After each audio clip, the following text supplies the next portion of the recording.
On this special edition of Lexington Now, preventing frozen pipes this winter, Partners for Youth Scholarship Program, and the report on racial justice and equality.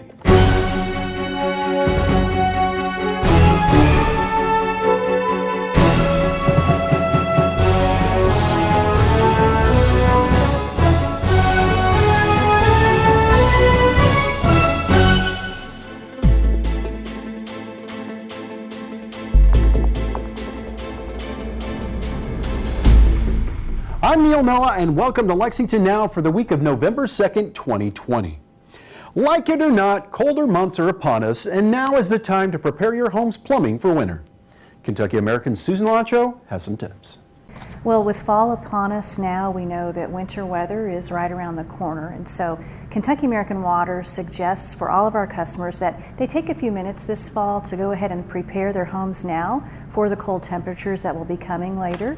And that includes things like when you're outside raking leaves, pruning your bushes and things for the fall, go ahead and remove your garden hoses from the spigots outside your home and make sure that you get all of those garden hoses disconnected from those spigots, because if you leave those attached, then the water in those hoses can freeze during cold temperatures and cause that frozen water become ice and back up into your home and burst your pipes. So we certainly don't want that. So go ahead and make sure you disconnect those hoses. The other thing that you can do is go ahead and check around your home for any water pipes in your home inside that are on outside walls that may be susceptible when the weather does get cold to freezing during those colder temperatures. You also want to check things like basements for pipes that are exposed in basements that get very cold, because again, those pipes can freeze and potentially burst, and that causes huge headaches and obviously some damage and cost for you in the winter. We don't want that. So go ahead and take some time, maybe check out some options for insulating those pipes at your local hardware store. Take care of that now before frozen temperatures come. And then the last thing that I would say is a really significant step to take is make sure that you and everyone in your home knows how to turn off the water to your home quickly should you have a pipe freeze this winter. And to do that, you want to know where the main water shutoff valve is located in your home. It's often in a basement or a utility room, sometimes in a crawl space, and it's typically on the side of the home where your water line enters your home from the meter. And so you want to look for that valve, and when you find it, when you identify it, go ahead and mark it with a ribbon or a piece of tape or something to let your family members know that should there ever be a burst pipe in your home, that's the valve to turn to quickly turn off your water. This winter, if you were to have a pipe freeze and burst, certainly if it bursts, you want to go ahead and again shut off that water with your main water shutoff valve until you can have time to check with your plumber, etc. But you want to keep that water turned off so that you don't cause more problems in your home. But the other thing you can do to prevent colder temperatures this winter is if you go away, for instance, if you're out of town for the weekend or you have an extended stay away from your home during the holidays, for example, make sure that when you adjust the heat for your home, don't go any lower than 55. It may be tempting to turn that heat all the way down, but if you do that, you risk your home getting really cold and causing those pipes to freeze. So you want to prevent that by going no lower than 55 degrees.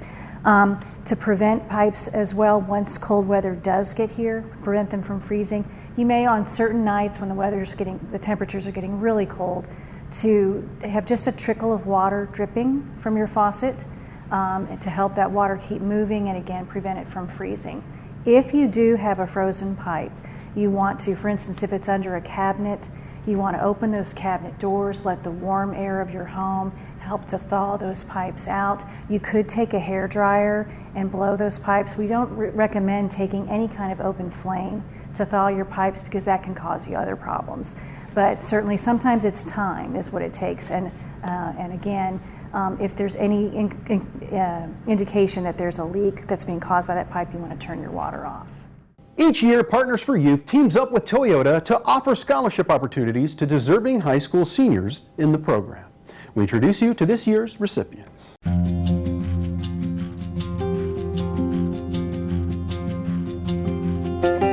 My name is Blandy Balderas. The program that nominated me was the Latinx Leadership and College Experience Camp. My name is Nina Bradley. The International Tutoring Club nominated me. My name is Entiana Cowan. Leaders in the Making nominated me for this scholarship. My name is Dulce Garcia. The program I was nominated by was the Latinx Leadership in College Experience Camp. My name is Victoria Jackson. Nerd Squad is the program that nominated me for the scholarship. My name is Denixia Samar Castro Monjarez. The program that nominated me was the International Tutoring Club from Mr. and Ms. Moore's class. My name is Kechampo Vilan Diabanga. The program that nominated me for the scholarship is Leaders in the Making at Paul Laurence Dunbar. My name is Valeria Munoz. I was nominated by the Neighborhood Youth Council with Partners for Youth. My name is Juan Pascual. I was nominated by the International Tutoring Club. My name is Tyler Paul Rigsby. The Neighborhood Youth Council program nominated me. My name is Noemi Sarmiento. The program that nominated me was the Latinx Leadership in College Experience Camp.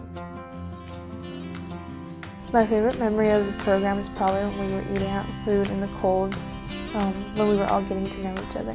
My favorite memory from ITC has to be helping to tutor a girl recently with Algebra 2 and physical education so that she can graduate in December. My favorite memory of the program, Leaders in the Making, is that we get to go to state and go visit colleges. My favorite memory of the program was the art activities we had. My favorite Nerd Squad memory is when, over the summer, we were able to go to a cabin and zip line and just connect as a family and a community, because that's what we were, a family. My favorite memory from the program will be the Multicultural Fair, which happens every year. My favorite memory of the program was we were at a UK football game volunteering and somebody had said a joke and we were just cracking up, and I just miss those times. My favorite memory is when we held a culture fair at the Village Branch Public Library where we presented different countries and exposed younger kids to different cultures. My favorite memory of the program is helping new students adjust to Lafayette and helping them with their homework when they need it. My favorite memory is going to do the Spotlight on Youth, which is where we help a bunch of younger kids show off their talents, help everything set up, make sure it is running smoothly. My favorite memory of the program was the arts and crafts of the camp in 2020. With the scholarship, I plan to get a degree in business and open my own clothing store. With the scholarship, I plan to double major in biomedical and chemical engineering so that I may continue on to medical school. My plan with the Partner for Youth scholarship is to pay for my tuition and books. With this scholarship, I plan on furthering my education at BCTC, majoring in special education. With the Partners for Youth Toyota Scholarship, I plan to attend Northern Kentucky University with a musical performance and biological science major, as well as a Spanish language minor. With the scholarship, I plan to attend the University of Kentucky and major in chemistry. With the Partners for Youth Toyota Scholarship, I plan on attending University of Kentucky and majoring in biology. With the scholarship, I plan to go to the University of Kentucky to major in biology. That way I can get my doctorate in veterinary medicine. With the scholarship, I plan to attend BCTC, major in welding. With the scholarship, I plan to go to UK for the first 2 years and then switch over to WKU for the technical engineering program. And then after I graduate from there, I'm going to focus on helping others with their engineering needs as the best of my abilities. With the scholarship, I plan to major in kinesiology.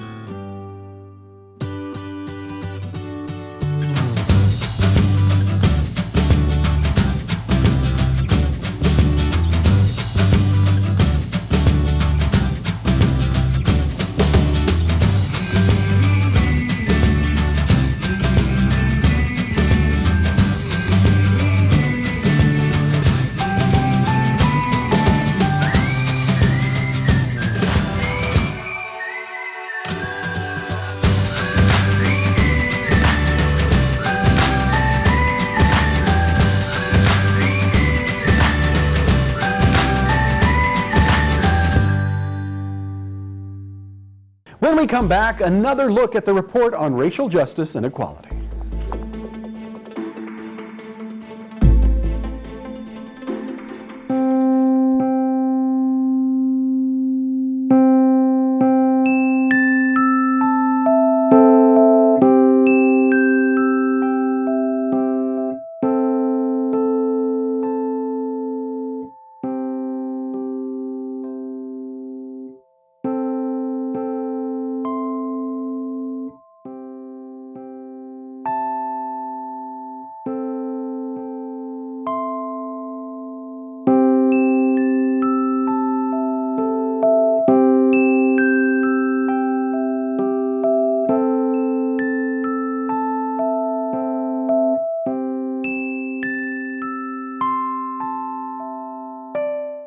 a mask so I can safely fly out of Lexington Airport to go see my grandson. Because I like grocery shopping and going out shopping with my daughters.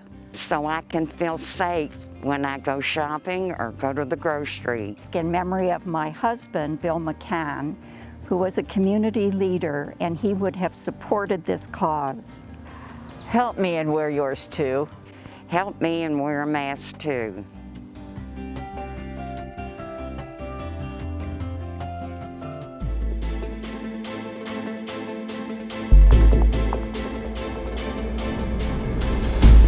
Welcome back to Lexington Now. Because of the importance of the issue at hand, we at Lex TV are bringing you another look at the recently completed report on racial justice and equality. Well, it has taken a lot of work to get to this day. And so I first give my tremendous thanks to Ms. Akins, to Dr. Smith, and to the 70 members of this commission. Over the past few months, this group has had hours and hours of meetings. They've brought in dozens of speakers and studied tons of data.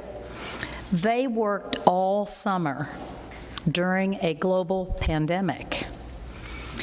The commission had 5 subcommittees, and each subcommittee wrote a report. From these subcommittee reports, Ms. Akins and Dr. Smith put together the 68-page final report we are making public today.